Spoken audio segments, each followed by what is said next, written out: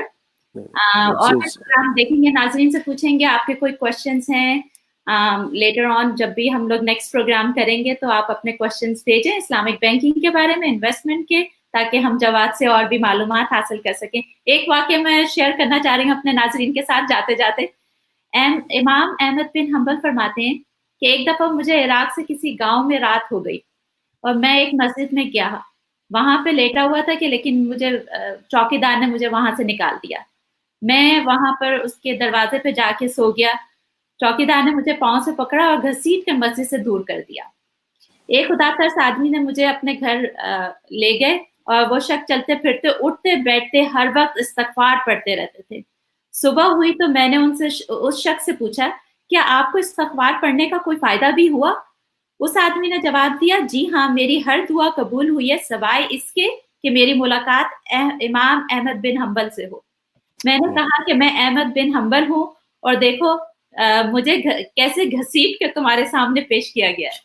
تو سبحان اللہ, ہمیں چاہیے کہ اپنا استغفار اٹھتے بیٹھتے ہم لوگ بھی اس کو اپنی زندگی میں شامل رکھیں. تو بس میں چاہ رہی تھی کہ اپنے ناظرین کے ساتھ یہ بھی شیئر کروں. بہت بہت شکریہ Jawad, again thank you for joining us. بہت شکریہ جی. اور میری طرف سے بس آخری بات کہ جی ہمیں آواز آ رہی ہے جواد آپ؟ جی ہاں جی, میری طرف سے بس آخری بات یہ کہ آپ کا بہت شکریہ. اور میں یہ چاہوں گا کہ اس کو اگر آپ کے آڈینس جو بھی لوگ ہیں ان کی کوئی بھی کوشچن یہ ہو تو I am more than available اور وی کین ہیو اندر session with some specific questions اگر اس کو میں ایڈریس کر سکوں. اور obviously I would say کہ جس دور میں ہم رہ رہے ہیں تو اگر ہم انٹرسٹ فری یا اگر سود کے خلاف جو بھی اپنی تھوڑی ہمبل کیپیسٹی میں کام کر رہے ہیں تو یہ جہاد سے کم نہیں ہے. اور آپ نے ابھی امام احمد بن حنبل کی بات کی, امام ابو حنیفہ کو دیکھیں, امام مالک کو دیکھیں, امام شافعی کو دیکھیں, تو ان کے نہ صرف اقوال ہیں, ان کی فقہ نہیں ہے بلکہ ان کی زندگی کو بھی ہم نے دیکھیں کہ وہ حق پہ کس طرح کھڑے رہے. انہوں نے گھوڑے کھائے, انہوں نے صعوبتیں برداشت کی, انہوں نے حکمرانوں کے خلاف کیا کیا نہیں کیا جی. زندگی اپنی تمام جیلوں میں گزاری اور جیلوں سے اس وقت نکالے گئے کہ جب وہ نزا کی حالت میں تھے. تو ہمیں ان کی تقلید کرنی چاہیے اور ان سے سبق لینا چاہیے, اور انشاءاللہ اللہ خیر کرے گا کہ مسلمان ایز اے امت ہم آگے بڑھیں گے. آرٹیکل ڈرامہ دیکھ رہے ہیں تو اس سے بھی بہت کچھ سیکھ رہے ہیں. ہاں جی, اس میں العربی ہیں, العربی ہیں جی. اور اسپیشل تھینکس ٹو اور my colleague Saqib Majeed. Thank you so much for organizing to help us to organize this interview with Jawad Khan. Thank you. Absolutely. Special thanks to Saqib. Thank you. Assalamu alaikum. Assalamu alaikum. Assalamu alaikum.